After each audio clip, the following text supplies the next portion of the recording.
Hi guys, this is Marc Brunet. Welcome back to another forum critique session with QBrush.com. This is going to be the Gold League winner for the October competition over at QBrush.com. This is going to be the first of the two Gold League winners because the other one is going to be the 3D one. So let's start off with this one. I am going to be doing this a little bit differently. I'm going to be doing this live as opposed to the previous times. So the reason is there's a lot of like higher level stuff that I want to talk about in this particular one, because obviously you look at this and it's a pretty badass image, no doubt. And one very high level painting skills required to do this.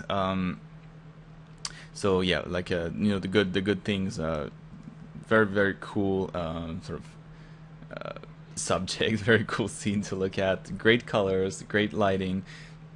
It's it has a lot of sort of motion to it. Has a lot of this whole like traditional classical painting feel to it.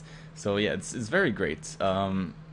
Which is why I'm not going to be painting over that too much, and I'm going to be focusing more on the composition issues that we have in here.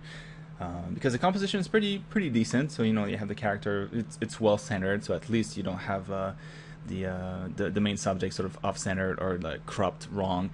He's right in the middle. It feels great, and you kind of get right away what the main subject, what the focal point of this should be, and it should be this guy here. So like a white head surrounded by a lot of red and a lot of black, so it makes it very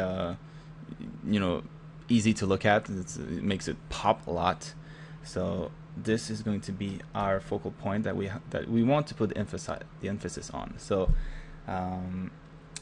this is where all the flow, everything composition wise, this is where it should lead when you look at this painting. And unfortunately that's not the case.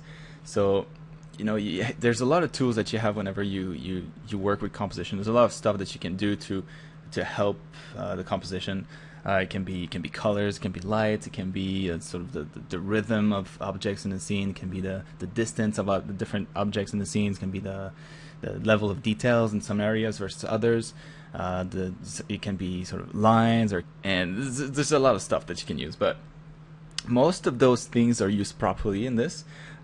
There's one thing that is very badly used, if I can say it that way, and those are the lines. So you have some very strong lines within the scene, and they don't help emphasize the focal point at all. If anything, they distract from it. So that's what I'm going to be going over. So it's a little bit higher level, and it feels strange in this case because those lines feel like they were done on purpose, but they don't serve any good purpose. Like they're not helping the piece, which is very strange. And if those are coincidence, then well, there's a lot of coincidence in here going on.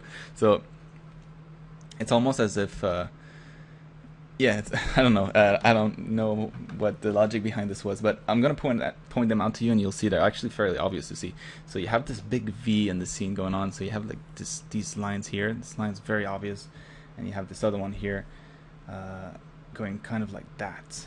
So if I hide this, you have the leg of the horse, you have the head of the horse, and then this tone thing here that are all in the straight line, very well aligned.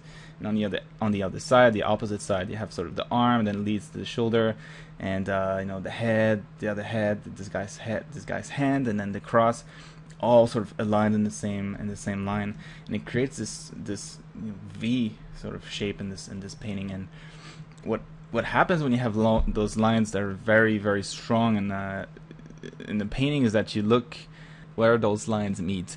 That's where the eye is going to be dragged towards too, and you would kind of be dragged towards this line all the way down, trying to look at trying to follow those lines and where they meet, and then you sort of end up outside the canvas. So not very successful in this. And then obviously, even if it were around here, there's nothing there worthy of being emphasized. So those are two lines that are quite badly used, and then there's a bunch of others that I'm going to be using different colors for to sort of illustrate their importance. So those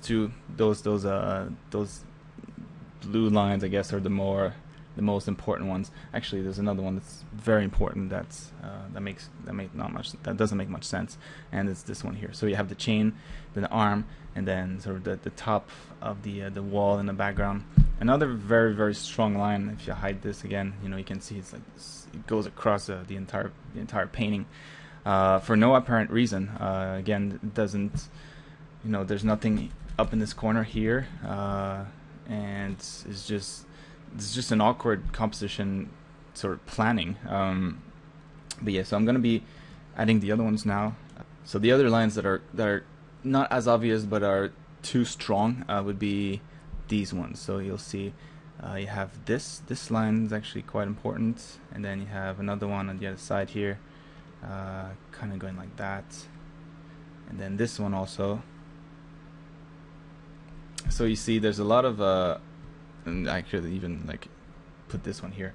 So all these parallel lines, again, it's just very, very awkward for the eye to look at, because you don't know where to stop. It's just, okay, you follow this line, and then it leads you where? It leads you nothing. It leads you sort of outside the canvas every single time, and there's nothing to pull you back in. And what you want to do in a painting like this is whatever line that you have going on, you want to make it sort of bounce back and then come back into the painting. You don't ever want to draw a line in a painting that leads you outside the canvas and never pulls you back in, because then it's just you always for some reason look away from the center of interest. So those lines, not good. There are some more that I can draw at this level that are also quite important, and so you have this one here.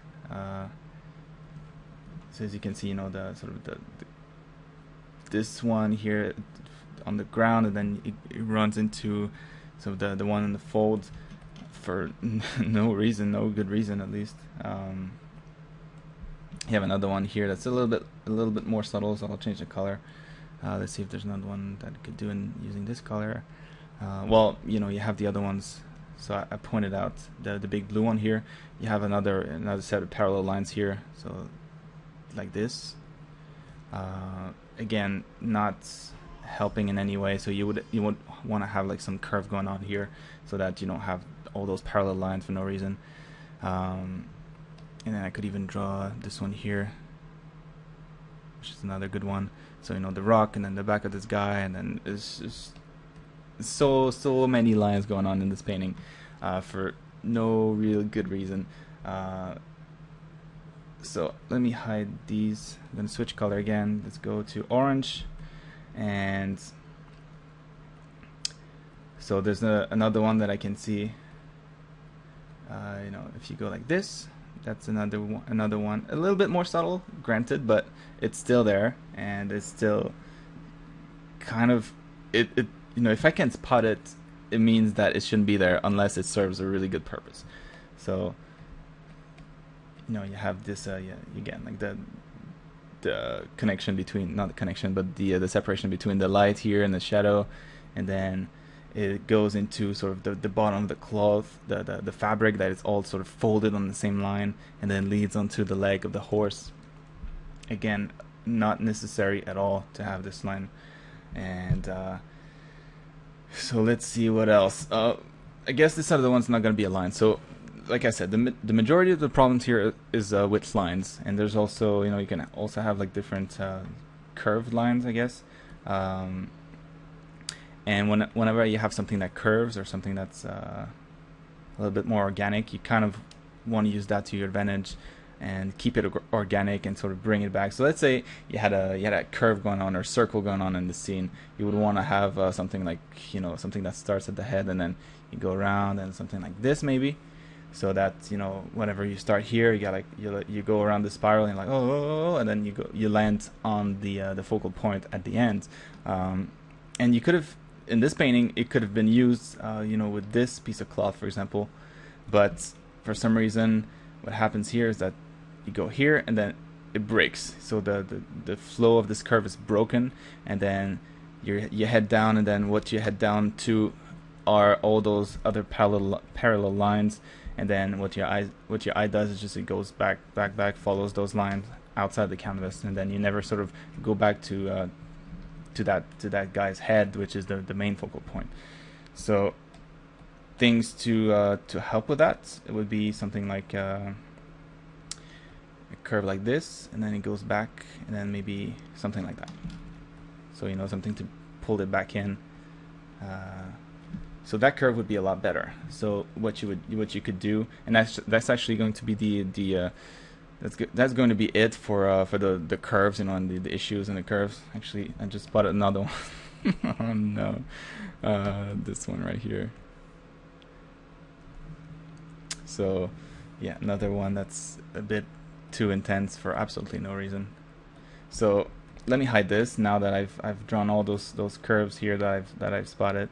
So let's say you didn't have anything and you were gonna start your composition, or you're gonna start your painting with you know, just a rough composition sort of block out, and you looked at this. You would probably want to pull your hair out, because this is just a nightmare to work with. There's no sort of order. There's nothing that sort of emphasizes this again, this focal point that we spotted early on. What you would want to do, maybe, so let me hide all this stuff and create one. Let's say that would help us in here. So it could be something like this. You have, you know, let's reuse sort of the V that he used, maybe do something like that, this, and then let's say we have a curve in here. It could be something like that.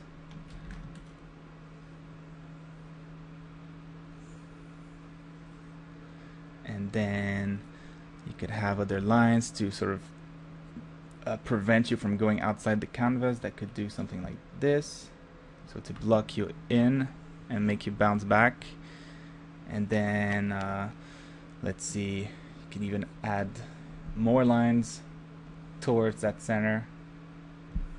You know, so to keep it something simple, your composition planning could be something like that, right? So you look at this and you're like, even without any elements in your scene, you're instantly pulled towards the center, because that's just a good composition. That's what it does. And when you have you know, a painting sort of overlaid on top of that respects that composition, it's gonna add this other level of sort of emphasis on the focal point that you want to have.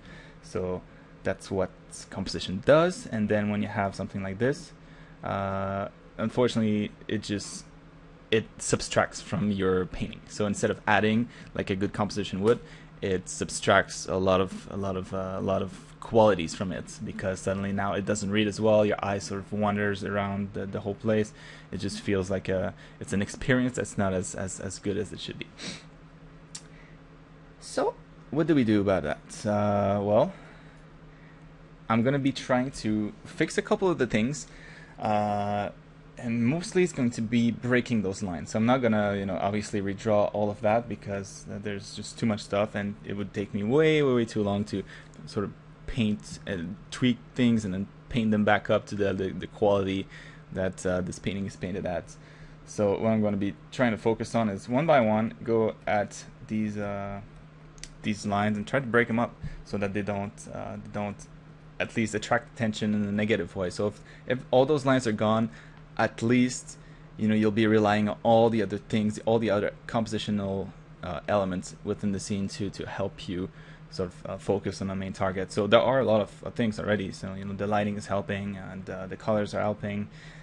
So, you know, if I just break those lines up, it's going to be feeling a lot better already. So, you know, there's not obviously one way to do this, but there's a couple of things that we can do. So, you know, it's going to be a little bit rougher than the original, so bear with me. But yes, I'm going to be trying to break up those three lines first. So already those three, if they don't exist, should be feeling a lot better. So let's get rid of this. It doesn't help in the scene. It doesn't add anything, so let's get rid of it. Now there's this very strong line here on the other side. Actually, the horse like this. Let me just move the head a little bit so that we don't have this line between the head and the leg. So that already breaks that flow. So, you know, you have this here instead of a straight line. Already a lot better. For that chain here, we're gonna get rid of these or maybe sort of angle those a little bit more so they're not straight. So something like that.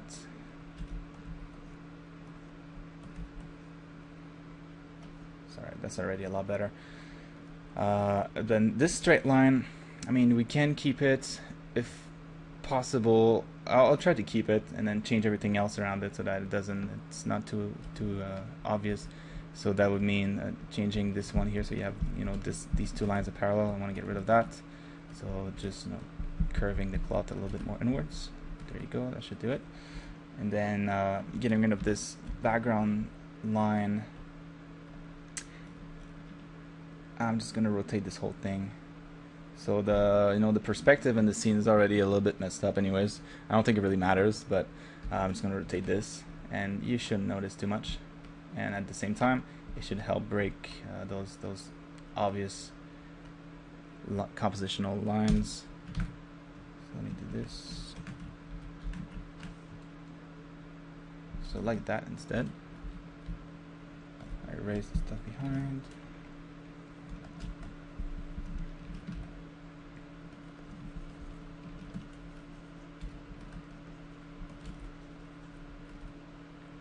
Alright, so now I'm getting rid of a lot of the main lines, and it's already feeling a lot better. So without changing too much, so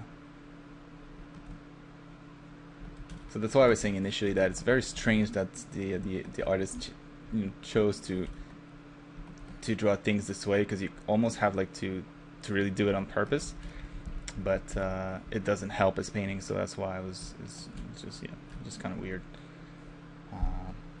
So yeah, there you have it. At least now those lines are kind of broken. So there's another one, the last one I guess is this. Oh, let me try to fix that. Move that across.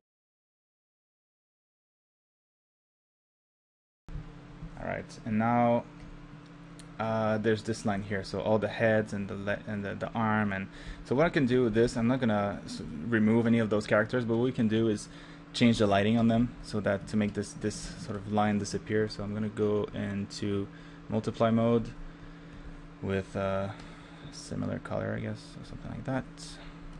Darken that, and then I'm gonna try to break up that line. So maybe remove the lighting from this particular character as if he was in the shadows.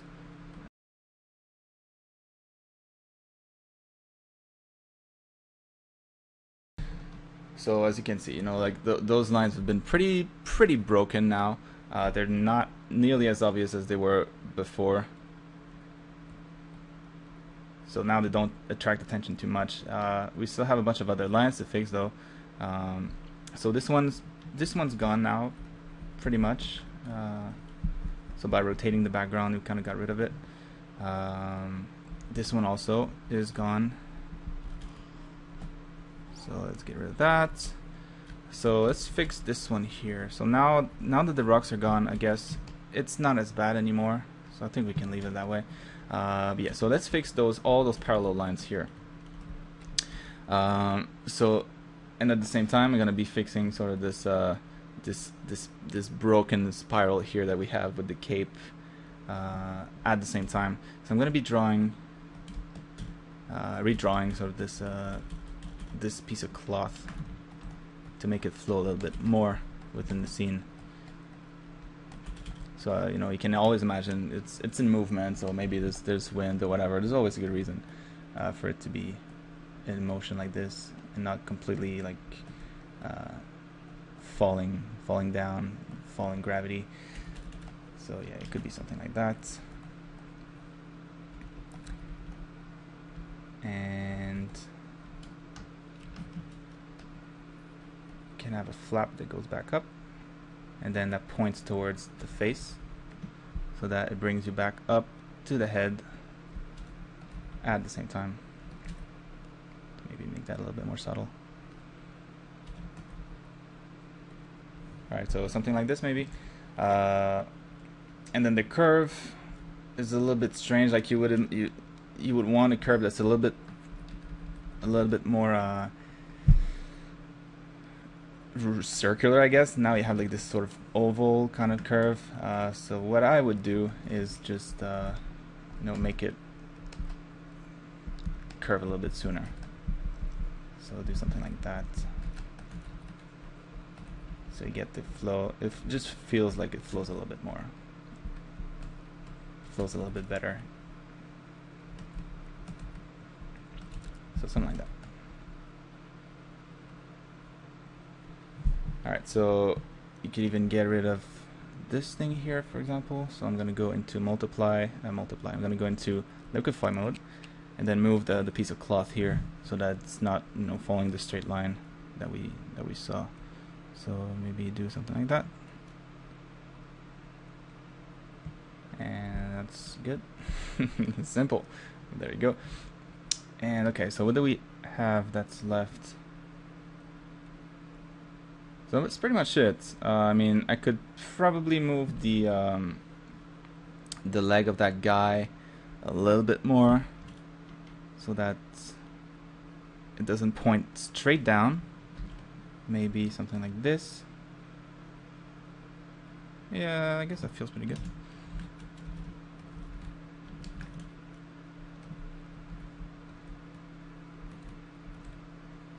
So something like that, so that doesn't, you get rid of this line at the same time. This one is not one that was super important, so I could have probably left it, but while we're at it, might as well.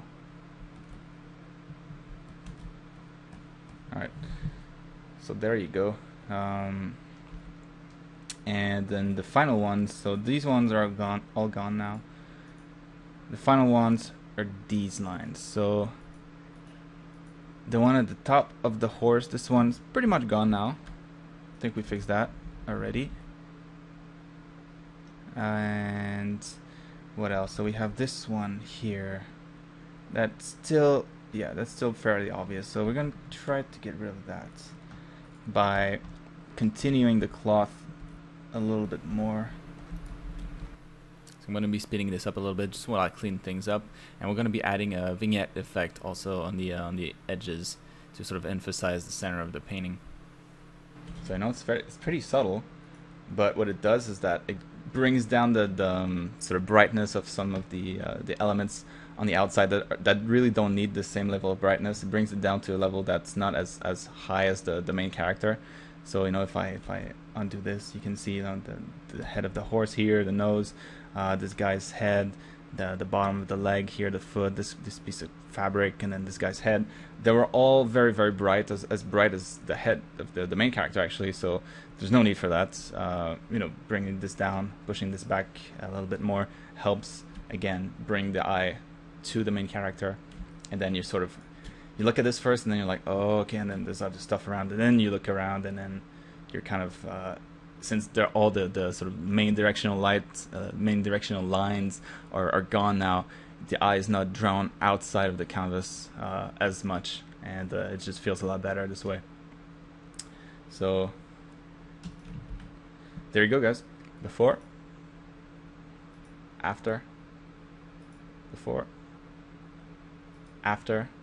To me, at least, it just feels a lot more organized, and it just has a much better read. But again, this is, even though this is slightly technical, there's no right composition for any piece. You can go at it many different ways, but there are things that you can do that are sort of wrong and against the major rules, and it's to have these kind of lines in there. So you should always go for something that's a little bit more simplified, a little bit more organized, and that's actually a step that you could take before you start on any painting. If you know what your subject is going to be, try to do a really rough composition pass on it, and try to follow it as much as you can. So yep, again, really good job on this painting. All compositional issues aside, very cool painting. And it just shows that with a couple of tweaks of composition, it can be a lot better. Yeah, great work. I hope this was helpful, and sorry it took a little bit longer than I planned for this video, but I will see you guys next time. Bye bye.